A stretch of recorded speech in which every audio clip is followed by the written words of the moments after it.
Welcome to Horror Sector, where the darkness never sleeps and the dead refuse to rest. I'm your host, and tonight we're venturing into the most haunted places on Earth, cemeteries. These aren't just final resting places, they're doorways between worlds where the living and the dead collide. Tonight, you'll hear 4 bone-chilling accounts from those who work among the graves: security guards, restorers, caretakers, and gardeners. Each has witnessed something that defies explanation, something that will make you question everything you thought you knew about death. So turn off your lights, lock your doors, and prepare yourself. The horror begins now. Good evening, everyone.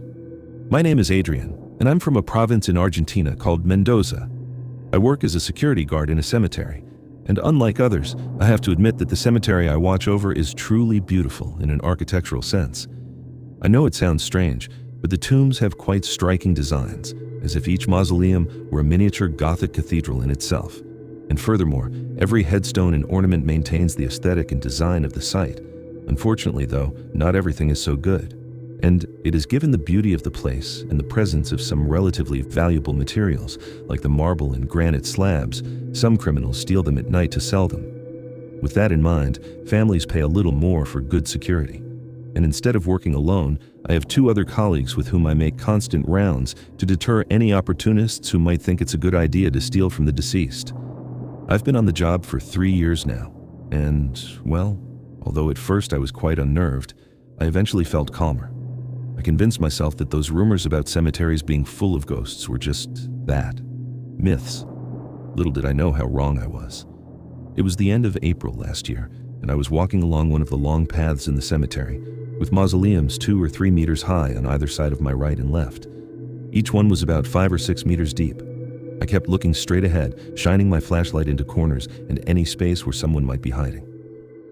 The night was cold and silent. I could only hear the breeze whispering between the walls of the mausoleums when suddenly a sharp knock shattered the peace of the place. I froze instantly and turned off my flashlight, straining my ears to find the source of the faint sound. There was plenty of moonlight, so I didn't really need the flashlight to see clearly several meters away. I couldn't make out any movement, but then a small, faint knock caught my attention. I immediately turned to my left and knew the noise was coming from a tall mausoleum about 10 meters in front of me.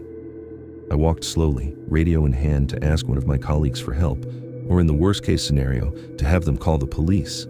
I was very tense because I had confronted these robbers before, and although they weren't usually armed, they could become very aggressive. I stopped in front of the mausoleum, a lump in my throat, and tried to see inside through the iron gate. A black barrier blocked the entrance, but it was impossible. The ceiling cast a shadow, and the moonlight illuminated nothing inside. I heard another soft knock and assumed that whoever was there hadn't noticed me. I grabbed my flashlight and grew bolder. "What are you doing here? Stop!" My shout must have echoed throughout the cemetery because I shouted it with all my might. It was as if I exploded, as if with that scream I released all the fear and tension that had been holding me down. Anyone who wasn't paying attention would have jumped in fright when I heard myself and saw a yellow light suddenly illuminated. But that tall, dark figure, standing at the back of the mausoleum, its gaze lowered and its forehead resting on a marble slab, didn't even turn to look at me then. Before that, it struck the slab once more with its forehead, while I stared at it, gaping, gripped by panic, unable to respond to the calls of my companions who were asking me what had happened, who had heard me scream in the distance. Every nerve fiber in my body made me realize that what was in front of me wasn't a person. I froze as it slowly turned toward me. The flashlight trembled in my hands as that figure took slow steps toward the exit and gripped the gate tightly with pale, decrepit hands, as if it were a prisoner inside that mausoleum. It held my gaze. I couldn't focus and couldn't distinguish any feature other than its hands. That entity managed to make me lose my self-control. My legs felt like they were melting and my arms tensed with shock, and then it spoke. "Open up!" That creature's voice is hard to describe. It was harsh, deep, as if it were speaking from its stomach instead of its throat. I can't explain it clearly, but I do know what I felt. The deepest, most intense terror I've ever known. I dropped everything I was holding, flashlight and radio, and ran and kept running like a madman until I reached the western entrance from the cemetery. One of my colleagues was there and tried to calm me down, but it was no use. For the next hour, I trembled with fear inside the guardhouse and even vomited when no one saw me. When I finally managed to calm down, my 2 colleagues were gathered together and asked me again what had happened. I could barely explain what I saw without having another panic attack. They looked at each other with concern and walked off together in that direction. Every minute I waited for them to arrive was tense for me, seeing the darkness that surrounded me, fearing that around any corner, behind a tomb, that entity was again watching me. However, after 15 minutes, I got a phone call. "Hey, Adrian, there's nothing here." I felt my heart sink, not because I was afraid they wouldn't believe me, but because I thought that thing had managed to get out. I pressed myself against the wall of the security booth and nervously stared at the door while I listened to my coworkers tell me they wouldn't say anything to the boss, that I shouldn't worry. As soon as one of them returned with my radio and flashlight, I had to go back to work, and reluctantly I continued walking through the cemetery, though avoiding at all costs the place where I had seen that thing. I held my breath every time I passed a mausoleum, and I was terrified of looking inside those deep crypts, of shining the light on them and seeing that being inside. I wanted to convince myself that everything was resolved, that nothing would happen again. But when I heard a faint knock several meters behind me, I ran like a madman until I reached the east gate where my post was. I didn't move from there until dawn. Without a doubt, the longest night I've ever spent on that job. The next day I talked to my girlfriend about it, and she convinced me that it could have been a well-orchestrated prank by my colleagues. They had never acted like that before. They were two older men, quite serious and mature, so it was hard to believe they were capable. However, after questioning them, they confessed that the second knock I heard had indeed been one of them. I wanted to punch them both, but at the same time, I felt incredibly relieved. Then I asked them how they managed to get someone inside a mausoleum, which one of them had been there. They both remained silent before answering very seriously. "Adrian, we didn't do that. I got quite annoyed and insisted that if they had already confessed to the other thing, they could tell me who had been there. They wanted to leave the joke there, but no. They both swore on their daughters and grandchildren that they hadn't planned it, that when they arrived, they found my radio and flashlight lying on the floor amid several empty mausoleums. They all checked, but didn't see anything strange. Then, they thought I had imagined it, that I had let my imagination run wild, that after 2 years, my imagination had finally betrayed me. I told them the story again, and this time they seemed convinced that I was experiencing something real, but they couldn't explain exactly what. They advised me to avoid that place for a while, for my own good, and I'll never forget what one of them told me. "Don't go near there. You don't want something lurking around to become obsessed with you. These things sometimes happen in this business." That night I worked fairly normally, listening to faint distant tapping on the marble, specifically at that mausoleum I could see in the distance from my guard post. A week passed, and in that cemetery I have my grandmother and some uncles, whom I loved very much when they were alive. On my day off, I asked my girlfriend to come with me to visit them, and although she was reluctant, she went. She complained about why I had to go to the cemetery during the day if I spent all my nights there anyway, but she soon understood my true intentions. Instead of going to my grandmother's grave, we took an alternate route to the mausoleum that had been causing me so much fear the last few nights. We arrived, and with my flashlight I shone the light inside. It was empty, no flowers, no vases, no lit candles. The plaques were covered in dust, and the interior was quite dirty overall. Just marble and stone tombs, except for something in a corner hidden in the darkness, a small pile of yellowed bones.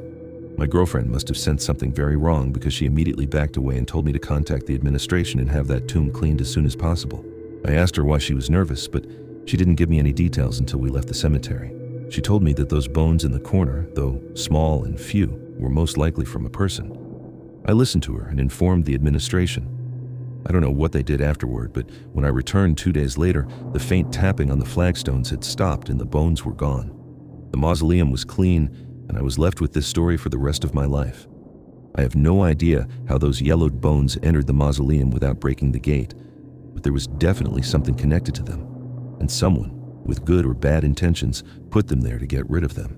I hope I never have to experience something like that again, but as my colleague told me, these things sometimes happen in this business. Good night. My name is Alexandra, and I'm a tomb and headstone restorer. I know it's not a very well-known job in cemeteries because most people think there are only gravediggers and caretakers here, but there are also those of us who take care of the headstones and mausoleums. I make sure that the marble, granite, plaques, and everything else is kept in good condition, especially in places where the tombs have some historical value. Families can also hire us to clean the tomb of a loved one in a more professional way, which they could do themselves, or directly the cemeteries when they want to reclaim an area that has fallen into disrepair. I inherited this job from my father, and she, in turn, inherited it from my grandfather. We are the only ones in the area where we live, so I have plenty of work and I'm doing relatively well. Although sometimes in my line of work I'm exposed to some strange, unpleasant events, because there are some graves that are, how to put it, difficult. I want to make it clear that my job is not to bother the rest for the dead. What I do is for aesthetic purposes, to make cemeteries look good and graves look better. But there are spirits that are completely opposed to this activity. Don't ask me why. How do they let me know? I often hear sounds, unexplained knocks near this grave, whispers.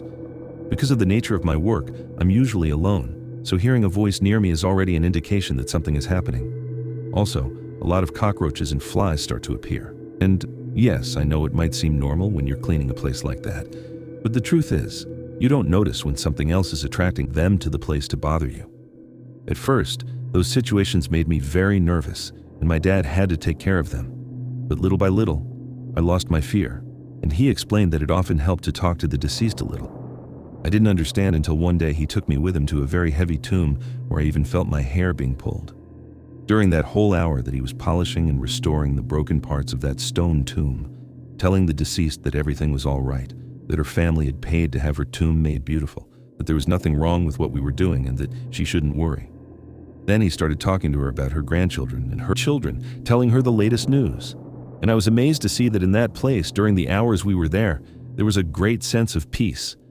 I started applying the same tactic, and sometimes it works better, sometimes worse. But he certainly helped, except on one occasion.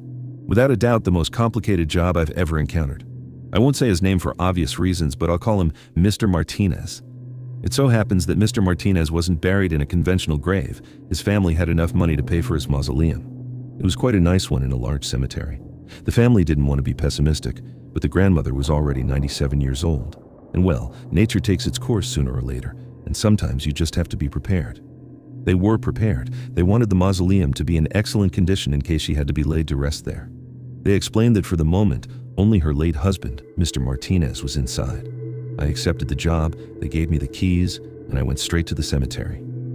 Even though it was already 2 p.m., I thought that since it was such a large tomb, it was best to start right away. I arrived around 3:30. The mausoleum was at the end of a very beautiful cobblestone path with lovely tombs and impressive architecture striking with columns and arches like something Greek or Roman. I'm no architecture expert, but I can recognize that it was a beautiful building, at least structurally. The truth is, as I approached, I began to notice the most obvious signs of neglect. Withered grass and overgrown weeds all around, the wooden door unpolished and moss accumulating between the stones. How long had it been since that place had been cleaned? It was implied that I too would do some gardening and exterior maintenance, but I never expected to find everything so deteriorated, since the cemetery was only supposed to do basic maintenance. I went back to the administration office and only got evasive answers. They couldn't explain why the gardening and cleaning staff always avoided that place. I soon found out why. I walked back down that path with all my work materials, brooms, cleaning supplies, trash bags. I opened the mausoleum door wearing a mask, and God knows it wasn't intentional, nor did I mean to be dramatic. It was the middle of July at 4 p.m. and it was hot, but as soon as I managed to get those rusty hinges to close, I felt a blast of icy air hit me, taking my breath away and making me stagger. I recovered quickly, although I didn't understand why it was so cold inside. I tried to turn on the light because, yes, in theory, the mausoleum was connected to the cemetery's electrical grid, but I wasn't surprised that it didn't work. Something else to complain to the administration about, but I resigned myself to do it the next day. I took out my phone, turned on the flashlight, and it was terrible. Dust and cobwebs like I'd never seen in my life. The mausoleum was about 15 meters deep and about 9 meters wide. It even had stone benches for visitors to sit on and vases for flowers and all that. But to say things were in a terrible state would be an understatement. Vases were smashed on the floor, and the ceiling lights were ripped out and hanging precariously from a cable. That explained the lack of light. At the very back, I could make out what I suppose were once some flowers, and in the center of the mausoleum, a marble niche. It took me nearly an hour to make my way through all the cobwebs, careful not to get bitten, and I confirmed the identity of the mausoleum's sole occupant, Antonio Martinez, beloved husband, father, and brother. The bronze and silver plaque had a rather beautiful engraving, although the epitaph was brief and lacking in feeling. The photo, on the other hand, revealed, in a way, my client's character. Cold, serious, expressionless. I placed my hand on the marble slab and suddenly felt what I can only describe as an electric shock from my heels to the base of my neck, as if an electrical wire had been stuck across my back. I dropped the marble slab and turned quickly toward the entrance of the mausoleum. Hidden behind the door, with only his head and hand peeking out, I saw someone watching me, although it was backlit and I couldn't make out who it was. I called out thinking it might be an employee or a visitor, but as soon as I stepped outside, there was no one there. At that moment, I sighed and just prayed to God that this wasn't going to be one of those tedious jobs. I finished opening the doors to let in as much sunlight as possible, and since I didn't have much time left, I started sweeping up the dust and broken vases. I collected them in bags, and by the time I finished, it was already 6 p.m. A guard shouted to me, without approaching the mausoleum, that they were evicting the visitors. I locked the mausoleum and went home. I returned very early the next morning with flashlights to illuminate the place well and told the family they would have to hire an electrician. I was determined to leave the place spotless since they had paid me well. I even brought oil so that opening and closing the doors wouldn't be so difficult. It's funny, but the first bad sign of that long and arduous day was that even with oil, the door hinges resisted. I even would venture to say that they objected even more than the day before, given the state of the mausoleum's interior. To my horror, someone, or rather something, had covered the floor with dust and dirt, just as I had found it the day before. My heart sank, and I nodded slowly, accepting that this job was going to be more complicated than it should be. However, I still had a solution. I began speaking with Mr. Martinez, just as my father had taught me. I told him I wanted to clean his mausoleum because his family wanted to visit him again, that I was just a guest and all that. While I was sweeping up the mess again and starting to visualize the most deteriorated places, I thought I was being receptive, because for a couple of hours I didn't have any problems, but at one point when I went outside to catch the hydrojet, I saw a shadow move inside, and my instinct told me that, despite my friendly tone and good intentions, I wasn't welcome. The door hinges creaked and a deep guttural whisper echoed through the long mausoleum. I won't lie, I didn't understand what was said, but I know it wasn't kind. I seriously considered whether to continue with the job or not, but I was already there, and I would at least do as much gardening as possible. I started mowing the lawn, watering it, removing the weeds, and doing everything necessary to restore the garden, while ignoring the whispers and knocking inside the mausoleum. I was grateful it didn't have any windows, because I'm sure I had seen someone watching me from inside more than once.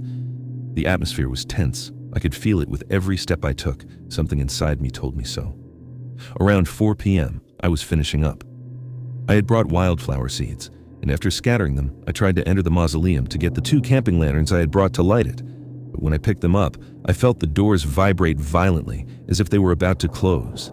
I stood firm and pretended not to be afraid, even though my legs were trembling with terror. It was like walking through a nightmare.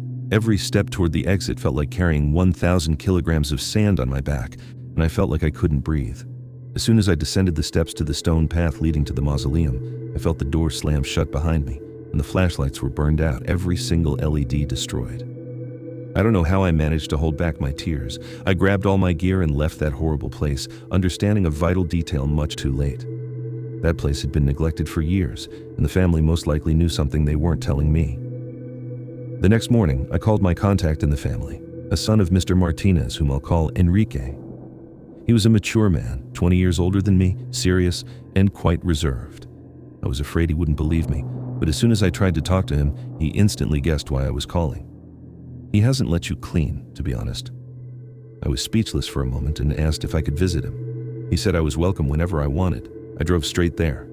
He received me warmly, and I began to explain why it was impossible for me to finish the job he had entrusted to me. I promised him a 70% refund, since I could only do gardening and maintenance work outside the mausoleum. But he was very generous and told me it wasn't my fault, and he confessed a family story that was hard to believe. I won't go into details because that's no longer my story, and it's not my place to share it. But Mr. Martinez was perverse, ruthless, and cruel.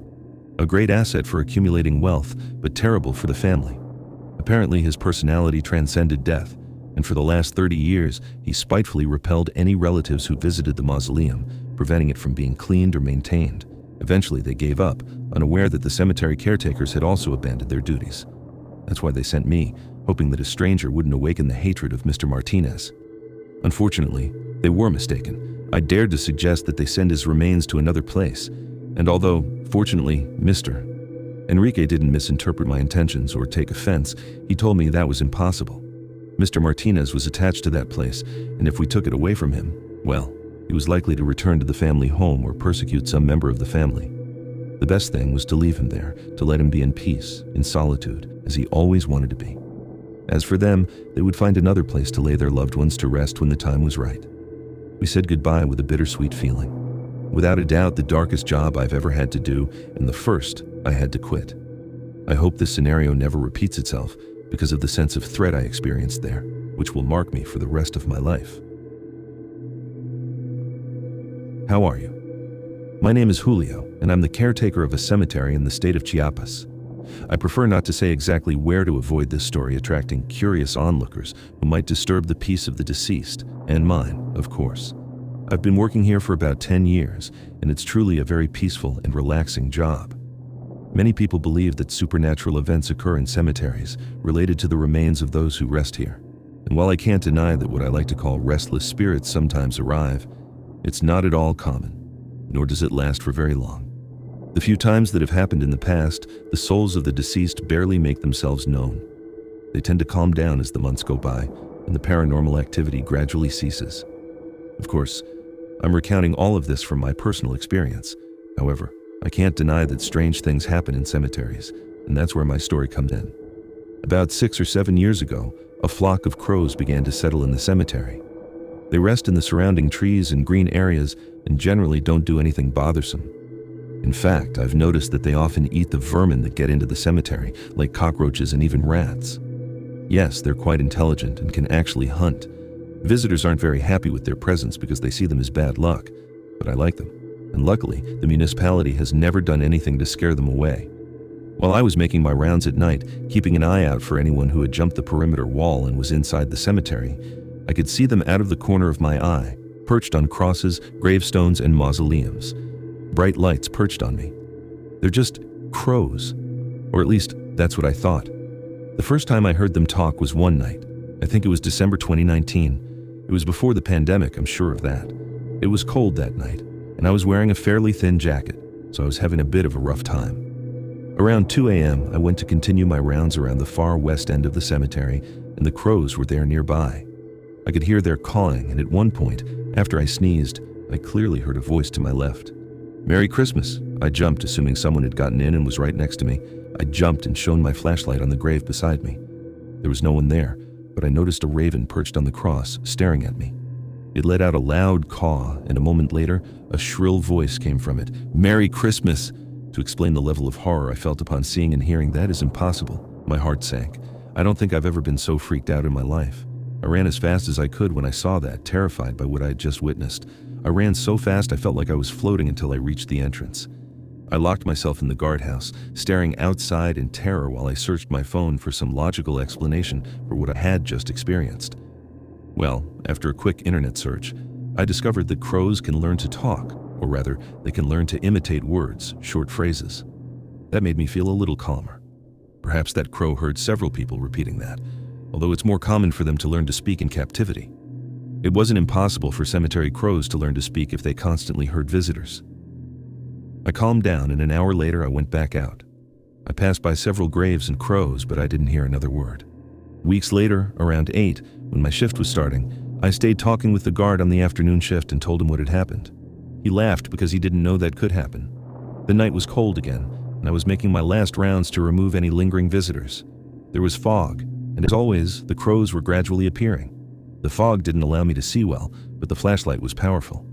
However, that afternoon I felt something strange, like fear. I was restless and had a deep feeling that something was about to happen. I heard the flapping of a bird's wings like it landed on one of the graves.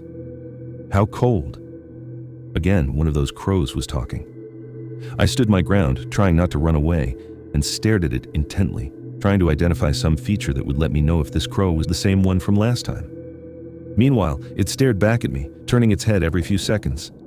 I sighed, realizing it was just an animal, and jokingly replied, "Yes, how cold?" I started to get nervous and continued walking along the path, trying to ignore everything that crow cawed as I walked away.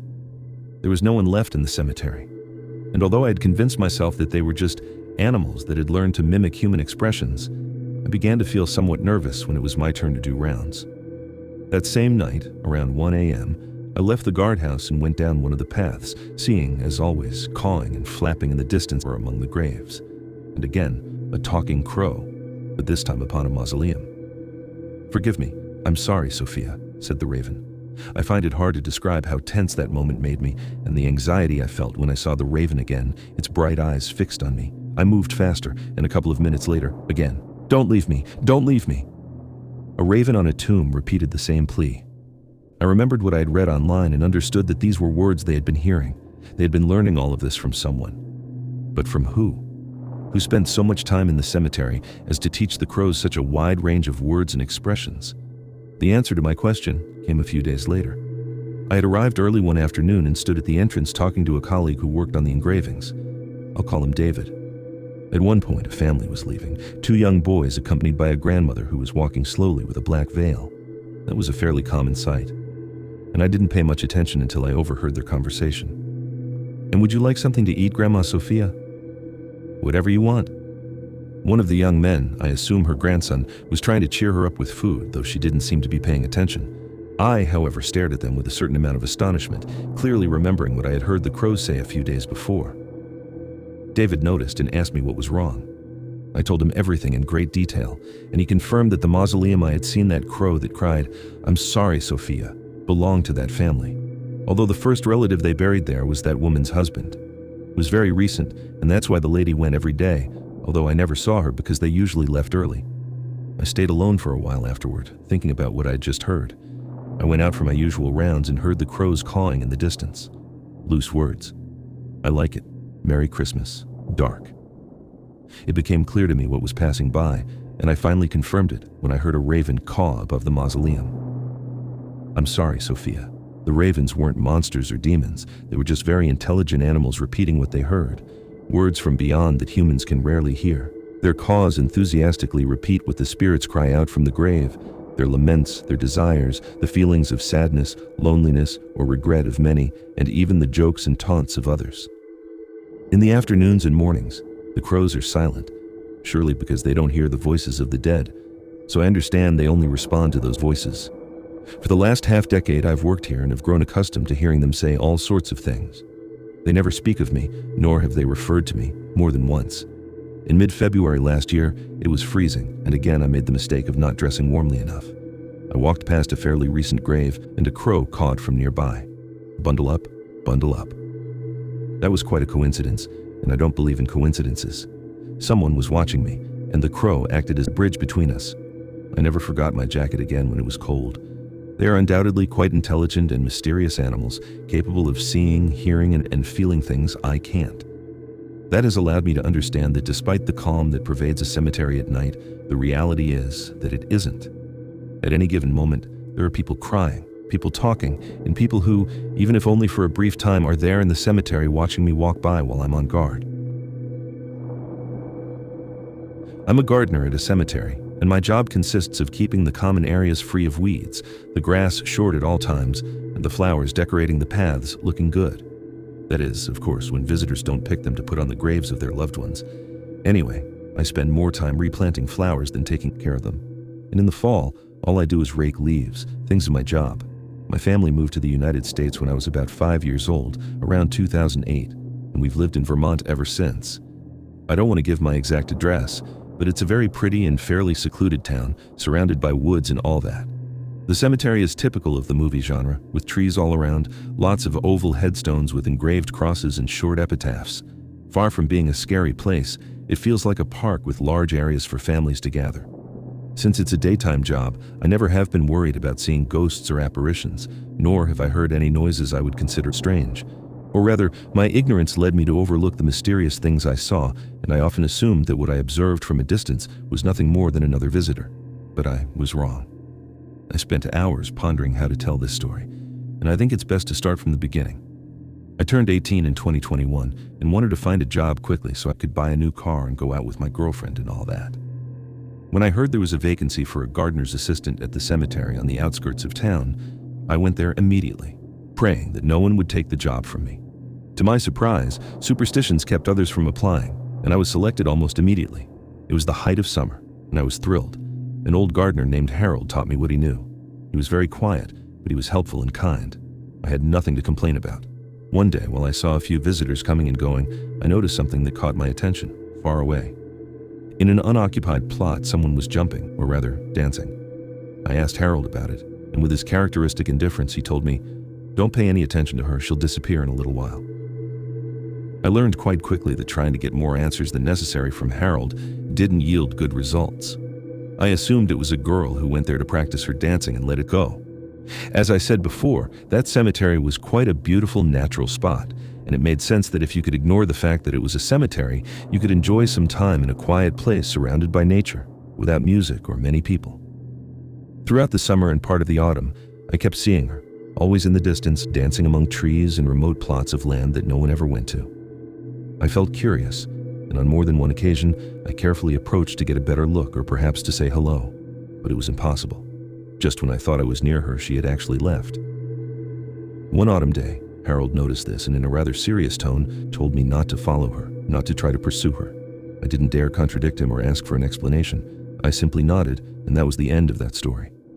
For 2 years, I continued working as his assistant until Harold retired, and I was promoted to gardener. The council hired a new assistant, and I've continued working there ever since. Occasionally, I would hear giggles, footsteps, distant echoes of laughter, and even classical music. But I immediately assumed it was the visitors. The only thing that really caught my attention was seeing the dancer leaping among the tombs and scattered trees. I asked some employees in the administration about her, but none of them gave me a satisfactory answer. They admitted to having seen her once or twice, but they didn't know anything about her, except that they never saw her leave through the main door. It was only when I had the opportunity to speak with the night watchman that someone told me something interesting. That girl has always been here, but no one remembers anymore. When I was little, my grandfather told me a scary story about a woman who danced among the graves, and that if you chased her, she would grab your legs and pull you into her grave. The caretaker was an older man, maybe Harold's age, so I knew that both he and Harold must know about a legend I didn't. Now, the truth is, I'm the kind of person who likes ghost stories. I listen to horror content and consume any scary material I can find. But the content I enjoy most by far is true stories, legends, those folk tales passed down from generation to generation until they're lost. That's why I've often spent time researching past events, old legends, and things like that in libraries and archives. It's a harmless pastime, something I do now and then to satisfy my curiosity. And most of the sometimes I can't find anything in particular. Imagine my surprise when I discovered that in the same cemetery where I've been working for the last few years, there's a very peculiar local legend, one that has been forgotten over time. For me, it has always been a quiet, peaceful place, but about 90 years ago, the site carried a strange legend. Many visitors claim to have seen someone dancing among the graves, a young girl moving among the tombstones, twirling and leaping as if she were a ballerina. Of course, everyone was scandalized at the time. How dare she dance among the graves of the dead? It was excessive, disrespectful, but when the authorities tried to catch her and remove her from the cemetery, she would usually disappear into the surrounding woods. Little by little, the legend of the tormented soul of a ballet dancer grew, and everything worsened when a boy disappeared sometime in the 1940s. They said the boy chased her deep into the forest, and well, she took care of him. Keep in mind that the cemetery was smaller back then, so seeing her was much more common. But little by little, as the town grew, the cemetery expanded, and people moved away. The legend faded, until, eventually, people like me began to mistake her for just another visitor. Now I knew the truth, and when I saw her, I had a deep desire to confront her, to see her up close. I had never experienced anything paranormal, and that's why the idea of finally seeing her excited me. If everything I had read and heard was true, well, let me tell you that all of this is real, and I will never forget what I experienced at the end of 2024. For a year, I knew that the supposed dancer I could see in the distance was some kind of specter, a lost soul that the few visitors to the cemetery tended to ignore. I struggled to follow the advice Harold had given me years before with a cold, dry, "Don't try to chase her," but I couldn't stand it anymore. And one October afternoon, while I was raking the leaves when I had my chance, it was quite cold, and the fog prevented me from seeing very far. The cemetery was completely deserted. There was hardly anyone there, my assistant in another plot, and the gravediggers at the entrance. I hadn't seen a single person strolling among the graves all day, so I was quite startled to hear a woman's giggle nearby. I stopped immediately and looked around, but I only saw a few gravestones and mounds of dry leaves. It must be a visitor, I thought almost automatically, though I suddenly realized how stupid that thought was. It was obvious I was alone. And although the fog surrounding me didn't allow me to see much further, I still knew that in the distance, crossing that green field full of gravestones, she was dancing. I started walking toward the woods, careful not to trip over the graves, and a strange feeling churned in my stomach when again a giggle echoed nearby. I was afraid. I felt like I was getting involved in something I didn't understand. The fog lifted a little, and my heart sank when I saw her a little over 20 meters away, circling a tombstone with inexplicable lightness and ease. She looked small, maybe 1.5 meters tall. Her eyes were closed, and she was wearing a pale pink dress that seemed very old. I saw her every detail, frozen in time, her brown hair tied in 2 buns and her white skin. Suddenly, she stood still on her tiptoes. She stood on top of the gravestone. She bowed, and before I could react, speak, applaud, or say anything at all, a terrible scream made me recoil in terror. I screamed loudly as she remained as still as a statue. I took several steps back, tripped over a gravestone, and fell to the ground. Again, silence fell over the cemetery, and I lay there staring at the darkening sky, afraid to move. The thought that anything I did might provoke another scream from that specter terrified me, but after a few seconds I made up my mind. I looked ahead again, and she was no longer on the gravestone. I stood up cautiously, looking around in case it had just been a joke by the administration or the gravediggers, who generally had a rather dark sense of humor. No one was in that area except me. And she, who had been staring at me from behind a tree in the woods, didn't stop watching me, and I didn't dare move until the fog enveloped her. Then I began my walk back. I ran to the tool shed as fast as I could. I didn't tell anyone at first because, well, let's just say my friends and family are pretty skeptical, to the point that they would have considered taking me to the doctor for a CT scan. However, when I had a chance to talk to the night watchman, I told him everything I had seen. He didn't seem surprised and confirmed that what I did was reckless. You don't know what kind of spirit it is or what sorrow keeps her in this world. Don't tempt her to do anything to you. Unfortunately, I haven't seen Harold again, but I suppose he would have told me the same thing. Since then, I've continued working at the cemetery, and I never followed the ballet dancer again. I also haven't spread the story around town, and this is the first time I've told it. I tried to investigate further to find out the identity of that girl and her story, but there was no way. There's nothing in the town records about that dancer, besides the legend, of course. As for her name, I tried to find out by reading the oldest tombstones in the cemetery, but I couldn't find anything in particular. There were at least 5 women who were dancers and 2 others who were dance teachers. Any of them could be the spirit I've seen, although I suspect the youngest of them all. I won't say her name out of respect, but anyway. Although I didn't find any information about her past, something tells me it's her. Sometimes, especially in the late afternoon or very early in the morning, I see her dancing in the distance, far from prying eyes. But there's one more detail that I find particularly terrifying. Sometimes I see her stop, and though it may sound self-centered, I feel as if she's looking back at me. I promise I'll never follow her again, and I hope that one day she'll finish her show and can finally rest. And there you have it, 4 terrifying tales from those brave enough to work where the dead reside. From entities banging on mausoleums to malevolent spirits guarding their tombs, from crows speaking messages from beyond to ghostly dancers frozen in time, these stories remind us that death is not always the end. To everyone at Horror Sector, I ask you this. Would you have the courage to work in a cemetery after hearing these accounts? Could you face what lurks in the shadows between the graves?